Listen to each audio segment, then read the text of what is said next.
Sa paggawa nito, gamit ang asin at ang cinnamon stick, ito po ay makakatulong upang dumaloy ang swerte. At pwede mo po itong gamitin pampaswerte sa iyong trabaho, sa iyong negosyo, at sa iyong pumalakad. So, ang paggawa po nito tuwing Lunes ng umaga para sa ganong paraan, ito po ay makapag-attract ng swerte sa buong linggo.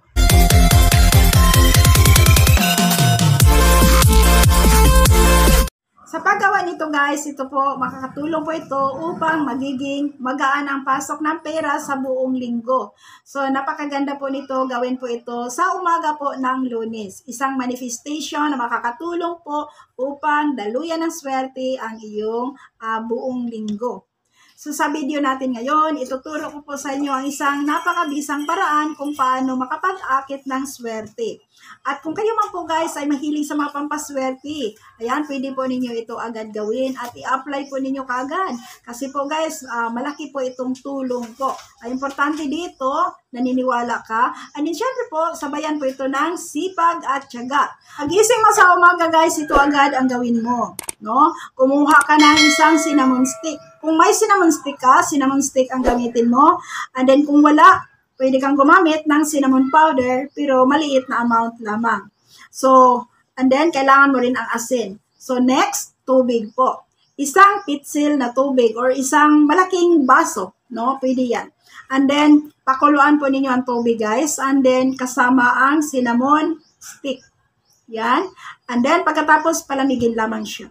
Pagkatapos mong nalamig yung tubig ng pinakuluan na may cinnamon stick. Kung wala cinnamon stick, cinnamon powder, pero little amount lamang po kasi baka masobra, no? Maliit lang siya lamang. And then, once na lumamig na po yan, ilagay mo siya sa timba na yun po gamitin mo sa pagpaligo mo. So, bago mo siya gawing ipaligo, maglagay ka ng asin. Kung may rock salt po kayo, ayan, maglagay kayo ng konting rock salt doon. At kung wala kayong rock salt, pwede yung cooking salt. And then guys, bago mo siya gamitin yung tubig na yan, kailangan po mag-wish ka doon, no? Kailangan po gawin mo ang yung manifestation. Diba po?